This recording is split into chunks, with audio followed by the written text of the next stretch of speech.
Hola a todos y a todas. En este capítulo de hoy vamos a ver el teorema de los ejes perpendiculares.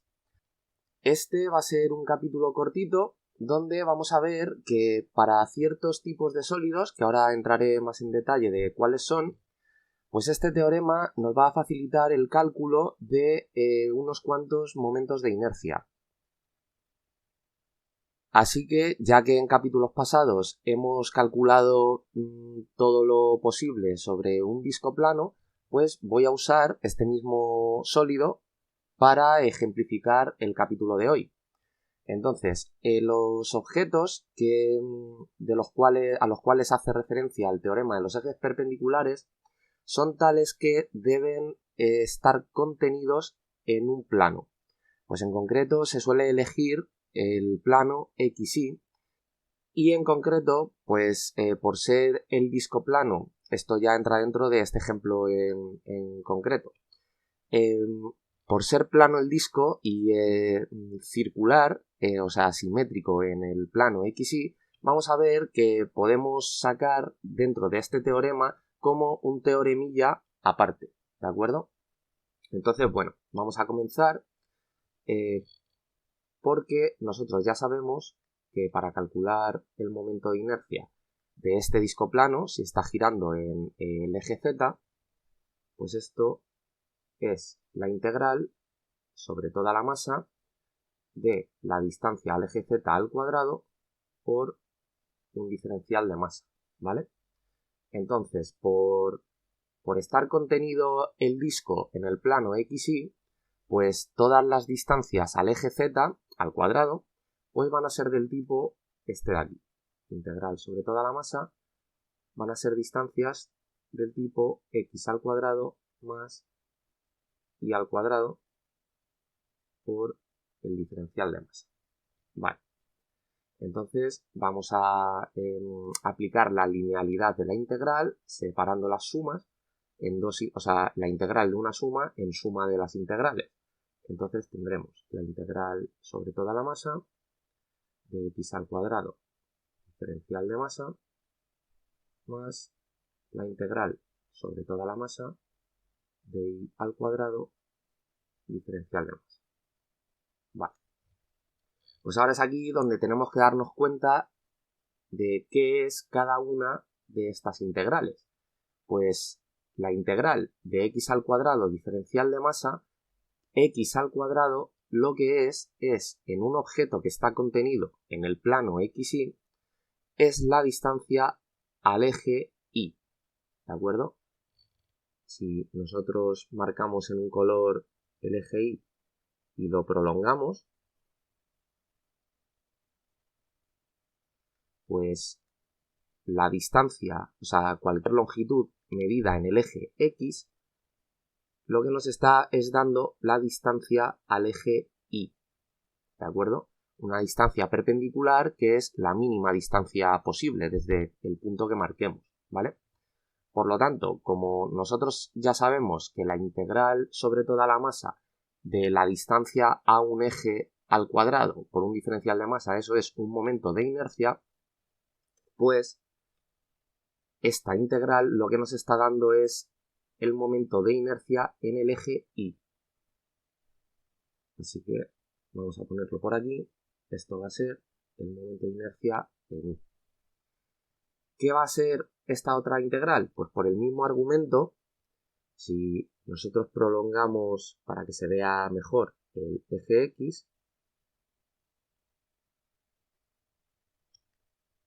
pues la distancia, o sea, Y al cuadrado es la distancia al cuadrado al eje X, ¿de acuerdo? Por lo tanto, esta integral de aquí nos está dando el momento de inercia en el eje X. Así que aquí al igual, pues lo ponemos que nos queda el momento de inercia en X más el momento de inercia en Y. Y esto es el teorema de los ejes perpendiculares. Ya veis que se demuestra en 3 segundos y que lo único que necesitamos es objetos que estén contenidos en el plano XY, ¿de acuerdo? El tema de la rotación da igual porque si rotara, por ejemplo, en el eje Y, nosotros, pues para este ejemplo, pues podríamos poner que el disco estuviera contenido en el plano XZ. O sea, podríamos cambiar los ejes de tal forma que pues obtenemos el momento de inercia en el eje perpendicular respecto al plano en el que está contenido el objeto y luego ya aplicaríamos el teorema, ¿vale?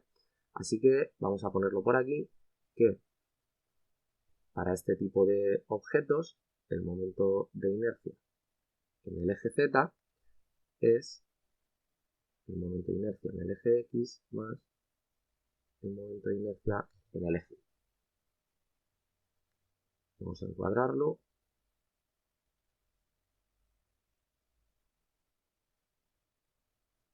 Vale. Entonces, aquí viene el por qué he usado un disco plano, que es porque ya en capítulos pasados nosotros ya hemos calculado los momentos de inercia de este objeto. Entonces vais a ver que no vamos a tener que hacer todas las integrales que hicimos y vamos a ahorrar un montón de tiempo. En concreto, solo vamos a necesitar hacer la integral del momento de inercia en el eje Z porque las otras ya nos van a venir dadas. Y en concreto, que esto es lo que os comentaba al principio, con que hay un segundo teoremilla dentro de este, que es que para objetos que son simétricos en el plano XY, como viene siendo el disco, porque es una circunferencia, y da igual que qué orientación cojamos de los ejes en el plano XY, que el objeto está igualmente colocado, ¿vale? Es lo que tienen pues todos los objetos con este tipo de simetría, como son las circunferencias, las esferas, así en la dimensión que sea. Entonces, podemos argumentar que tanto el momento de inercia en X como el momento de inercia en Y van a ser iguales. ¿Por qué? Pues porque va a dar igual que el objeto, pues si prolongamos el eje Y, gire así, ¿vale? O sea, sobre este eje, o que prolongando el eje X gire así, ¿de acuerdo? O sea, va a ser un movimiento simétrico en cualquiera de estos dos ejes y por eso argumentamos que tanto el momento de inercia en X como el momento de inercia en Y serán iguales. Por lo tanto, para este ejemplo en concreto, pues tendremos que el momento de inercia en Z será igual a 2 veces el momento de inercia en X, que será igual a 2 veces el momento de inercia en Y. Muy bien, pues vamos a calcular el momento de inercia en el eje Z, que no vamos a tardar nada, pues esto será, vamos a ponerlo, la integral sobre toda la masa de la distancia al eje Z al cuadrado por un diferencial de masa, pues esto lo que será es la integral, vamos a poner ahora a cambiarla por una integral de superficie de la distancia al eje Z al, perdón, si sustituimos la integral hay que poner ya la función densidad por la distancia al eje Z al cuadrado por un diferencial de área. Vale. Entonces vamos a cambiar ahora el diferencial de área por una doble integral, o sea, perdón, la integral de superficie y el diferencial de área por una doble integral y dos diferenciales.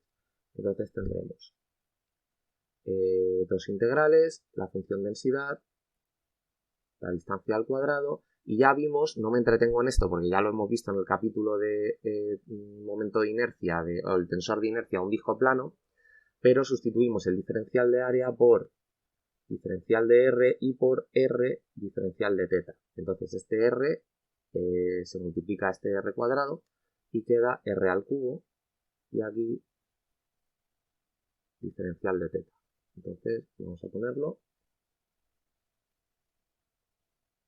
R al cubo, vale. Entonces los límites de la integral van ambos desde 0, uno hasta R y otro hasta 2. Entonces esto de aquí, pues voy a calcular ya la integral directamente porque es muy fácil. Esto queda 2pi función densidad R a la cuarta partido de 4, donde esta R mayúscula ya es el radio del disco, ¿vale? Vale, entonces aquí este 2 se cancela con este 4, lo que nos queda es pi, la función densidad que es constante, en este caso pues es la masa total entre pi por r al cuadrado, que es la superficie del disco, y aquí nos queda r a la cuarta entre 2. Vale.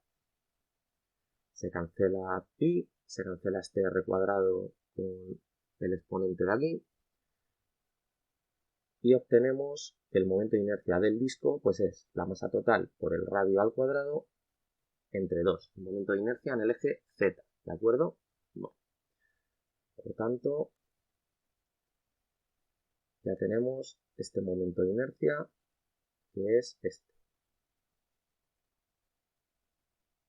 Muy bien. Bueno, pues como por esta ecuación de aquí, pues ya vamos a poder obtener cuál es el momento de inercia en X y el momento de inercia en Y. Ambos serán iguales y lo que serán es, llevándonos este 2 dividiendo al otro lado, pues será un medio del momento de inercia en Z, ¿de acuerdo? Así que un medio del momento de inercia en Z, pues es un medio de m r al cuadrado partido 2. Por lo tanto, nos queda que el momento de inercia en X y el momento de inercia en Y, pues es esto. Son iguales.